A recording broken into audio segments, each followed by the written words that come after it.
Oke, sekarang kandungan nih, kita bicara Bimax. Oh iya. Ustadz, Bimax tadi kan saya yang dengarnya Bimax itu obat kuat loh. Iya. Tahunya kayaknya obat kuat ini. Iya. Nah, sebenarnya kandungannya apa ini Bimax? Ya, jadi memang kita merancang Bimax di sini adalah untuk menjadikan tubuh kita lebih maksimum, ya.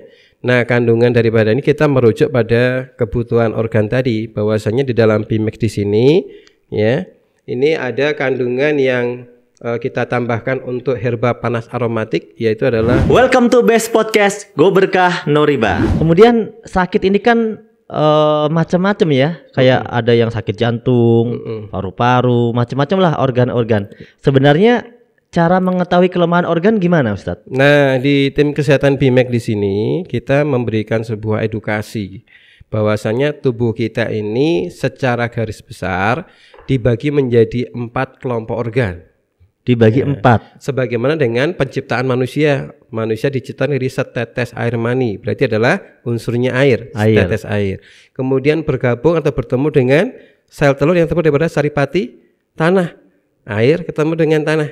Kemudian ya dalam waktu tertentu ya, Allah meniupkan ruh.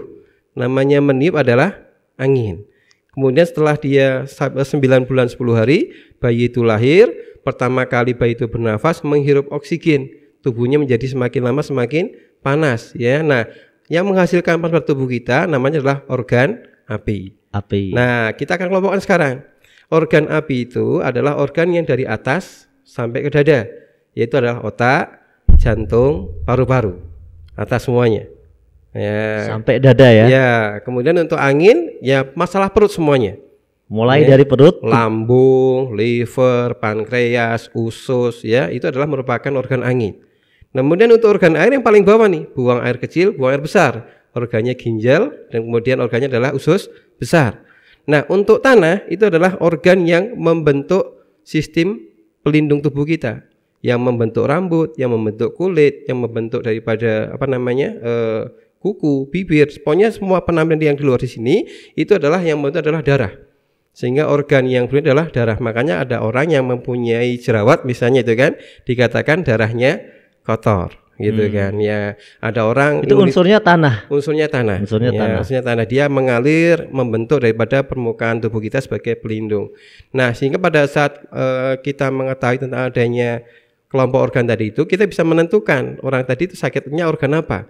Pusing berarti adalah otak, sakitnya adalah organ api, ya apinya terlalu menyala atau kurang api. Kan begitu. Dia sakit angin, kembung, mual, tidak doyan makan gitu kan. Nah, maka dikatakan adalah dia kelemahan organ angin. Tidak bisa kencing dengan lancar, kencing batu atau BAB-nya ngadat, BAB-nya pecah-pecah gitu kan. Keluar wasir dan sebagainya dikatakan adalah dia kelemahan organ air. Sementara ada kulit yang gatal, gudikan itu kan, jerawatan, rambut penuh dengan ketombe. Ini kita katakan adalah dia mempunyai kelemahan organ tanah di situ. Kemudian setiap organ ini butuh nutrisi tentunya. Nutrisi apa aja nih yang dibutuhin setiap organ? Ya, jadi masing-masing organ itu mempunyai karakter. Ya, sebagaimana contoh yang sangat mudah, kalau ada orang sakit kepala, biasanya akan lebih mudah untuk ditenangkan apabila dia menghirup sesuatu yang panas, menyegarkan, aromatik ya, menyengat dan panas. Maka dikatakan untuk kebutuhan organ api adalah yang mempunyai sifat panas, aromatik dan sedatif. Ya, panas, aromatik dan menenangkan. Karena tidak semua aromatik itu menenangkan. Contohnya bau kaos kaki itu malah menjadi sumpek, bukan menenangkan gitu kan. Padahal itu aromatik gitu kan. Nah, jadi untuk yang sifat herbal memberikan efek pengobatan pada kepala kita adalah yang bersifat panas, aromatik dan menenangkan. Contohnya kalau yang di herba-herba lokal adalah jahe. Untuk herba sunnah contohnya adalah habatus sauda. Kemudian juga di bumbu-bumbu ada namanya merica ya. Merica adalah panas, aromatik, menyengat di situ. Itu adalah sifat herba yang untuk organ api, panas, kemudian aromatik dan sedatif. Kemudian untuk masalah angin, orang itu mempunyai kondisi perut yang tidak pernah mengalami kembung apabila dia itu mengkonsumsikan antara pahit dengan asinnya itu pas. Ya, sehingga kalau misalnya ada orang yang mengatakan perutnya itu adalah tidak pernah rewel dengan adanya kondisi kembung, biasanya orangnya doyan pahitan. Contohnya makan pare, makan daun pepaya, maka anginnya kan tidak pernah tidak pernah berlebihan. Dia akan seimbang kan dengan adanya pahit dan asin yang pas di sini, ini akan menyeimbangkan angin. Kalau asin kan mungkin udah banyak ya dari makanan ya, Ustadz ya. Kalau pahit pilih-pilih. Nah, ada yang suka, ada yang enggak gitu. Nah, untuk masalah asin di sini, ini kebanyakan ada asin yang menyebabkan penyakit, penggumpalan darah, tetapi ada juga asin yang bisa untuk menterapi orang yang kena darah tinggi. Nah, kebanyakan Indonesia ya, itu adalah asin itu dikonsumsikan, dicampurkan pada saat masak. Jadi kalau asin garam misalnya, itu kalau dia dipanaskan bersama dengan masakan, ini akan menjadikan efek penggumpalan darah. Makanya orang darah tinggi, orang darah tinggi tidak boleh mengkonsumsi masakan asin. Tetapi orang darah tinggi obatnya adalah air garam. Tapi sebenarnya air garam boleh. Boleh. Masakan asin nggak boleh. Jadi kalau di sunnah Nabi itu, kalau kita mau mengkonsumsi makanan ya, itu mencampurkan garamnya pada saat sedang tidak dimasak. Misalnya masakan kuah nih, garamnya dicampurkan di akhir ya, dicampurkan baru dikasih kuah begitu. Atau kalau misalnya makanannya keringan, itu garamnya dicocol begitu ya. Jadi atau mungkin kalau bikin sambal yang mentah, bukan sambal yang digoreng baru dicampur dengan garam sekaligus. Semua masakan yang garamnya dipanaskan, dia berpotensi menggumpalkan darah. Tetapi tidak masalah misalnya kita nggak bisa memisahkan ya, tinggal saja nanti mengkonsumsikan minuman yang berasa asin. Ya. Saya menterapikan orang darah tinggi itu dengan 1,5 botol air, tambahkan dengan garamnya 1/4 sendok teh. Jadi dia malah minum air garam, ya, sehingga menjadikan pengenceran pada darahnya. Orang darah tinggi darahnya mengumpal ya, dengan adanya garam yang masih aktif tadi itu akan memisahkan garam yang mengumpal tadi. Itu adalah masalah asin dan pahit. Ya, kemudian untuk organ air supaya bisa kencing dengan lancar, supaya bisa BAB dengan lancar adalah makanan-makanan yang berasa manis. Tetapi hati-hati, kalau misalnya kita terlalu banyak makan manis, maka menjadikan kencing manis. Jadi dia akan kencing-kencing karena terlalu banyak zat gula yang masuk ke tubuhnya, sehingga harusnya batasan-batasan tertentu untuk batasan kesehatan.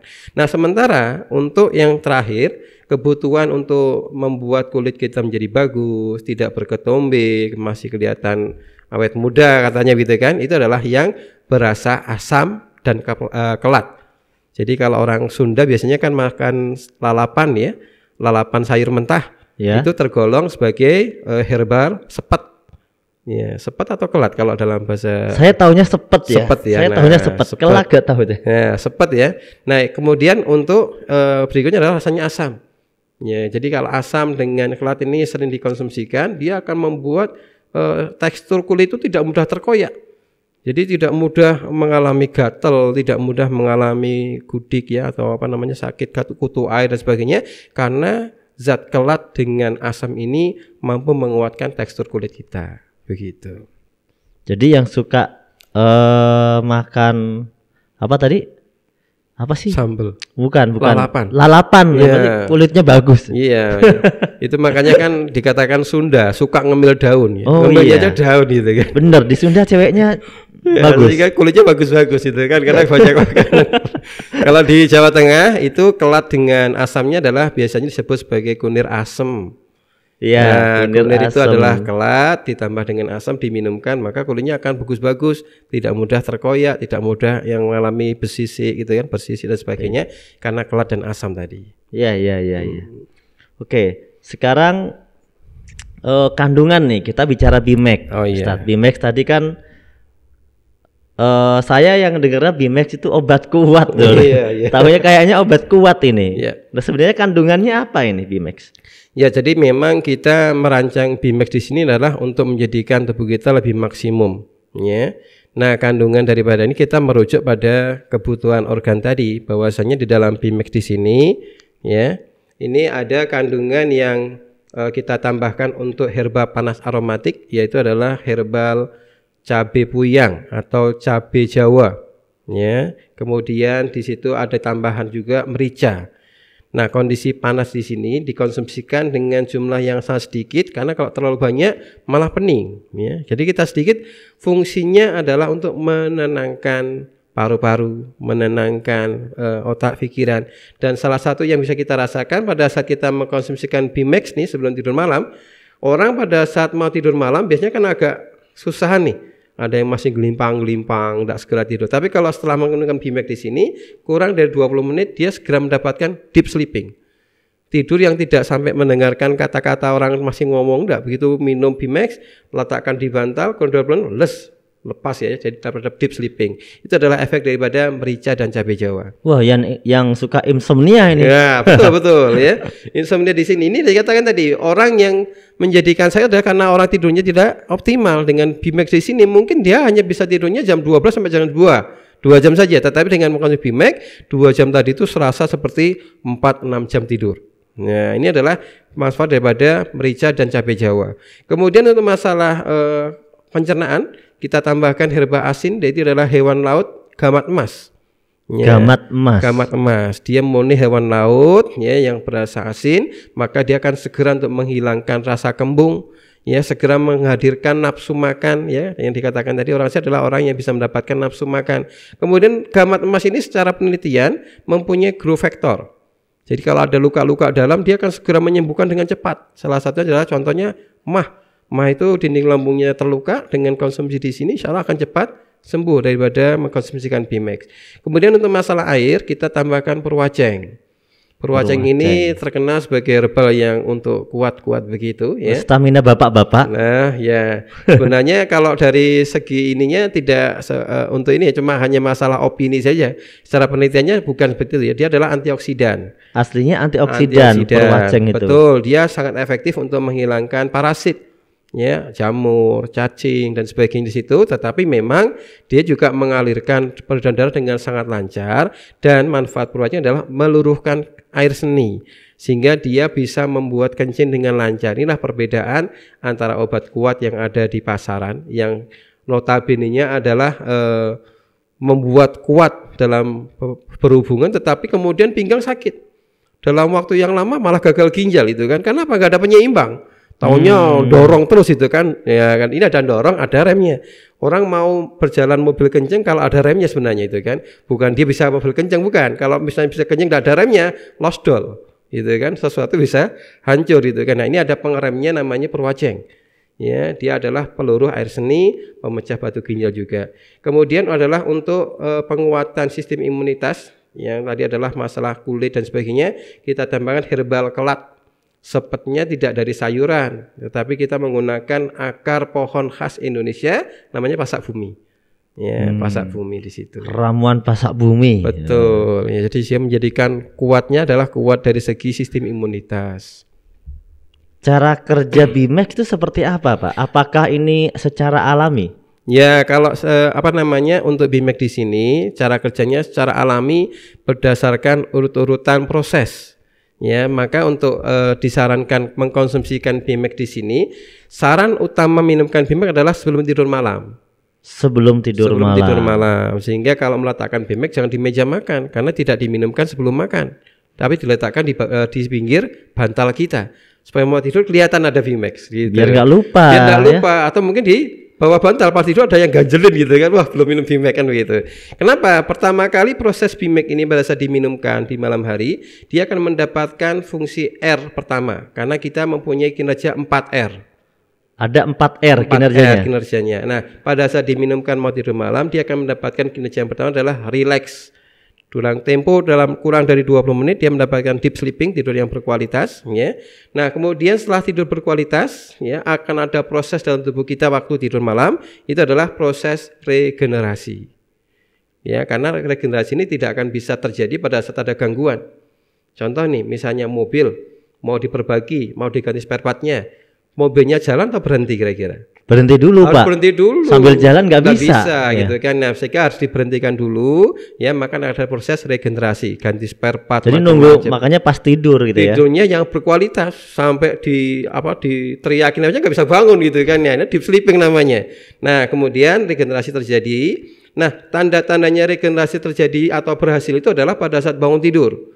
Bangun tidur tidak ada leher yang kaku, tidak ada yang sakit kepala, tidak ada pundak yang pegel, sakit, pinggang sakit. Nah, kalau tidak ada keluhan-keluhan tadi, berarti regenerasinya adalah berhasil. Ada orang yang tidurnya kayaknya mentok lama banget. Bangun tidur pusing, bangun tidur capek. Saya pernah tuh tidur ya, Tapi bangunnya pegel semua. Nah, itu kondisinya tidurnya tidak bisa menjadikan regenerasi sel. Karena posisinya ngawur soalnya. Ya, karena mungkin posisinya banyak bermimpi, gitu kan, ketemu bidadari, kemana-mana jalan, gitu kan, bangun tidur capek semua, gitu kan. Nah, ini ada proses yang adalah regenerasi. Nah, setelah regenerasi terjadi selesai, maka residu dari apa yang kita makan, ya, dari yang kita makan pagi, makan siang, makan malam, akan diakumulasi menjadi pembuangan feses dan pembuangan air seni. Maka terjadi namanya adalah rilis. Pada saat bangun tidur, kita akan bisa mendapatkan kenikmatan membuang air seni dan buang air besar yang sangat lancar. Ini ada testimoni namanya Ibu Amini, ya. Dia tinggal di Hong Kong, ya. Jadi ini sudah pernah sampai ke Hong Kong. Nah, dia dikatakan bahwasanya sebelum BAB itu dia punya masalah BAB itu keras. Mau keluar harus mohon maaf ya, harus didorong-dorong tangan supaya bisa dikeluarin karena saking mejennya begitu.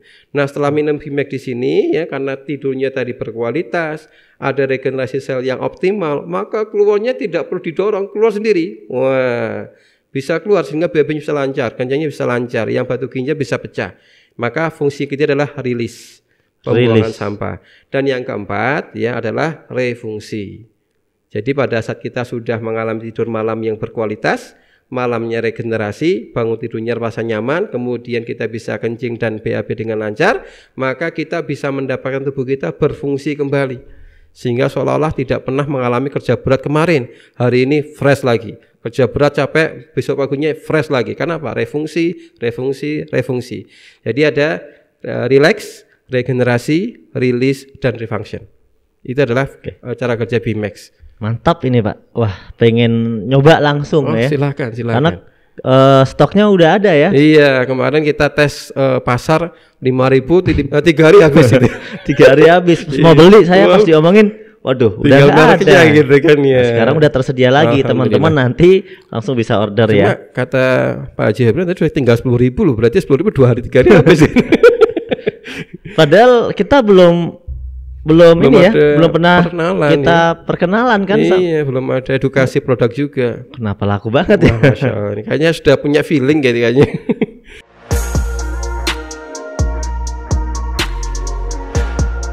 Bagi teman-teman yang melihat podcast Bimex pada video ini, silahkan bagi yang memiliki pertanyaan atau ingin berkonsultasi seputar apa yang diderita, entah itu penyakit atau yang lainnya, boleh langsung di kolom komentar. Insya Allah pertanyaan-pertanyaannya akan kami simpulkan untuk kemudian menjadi tema pada podcast berikutnya.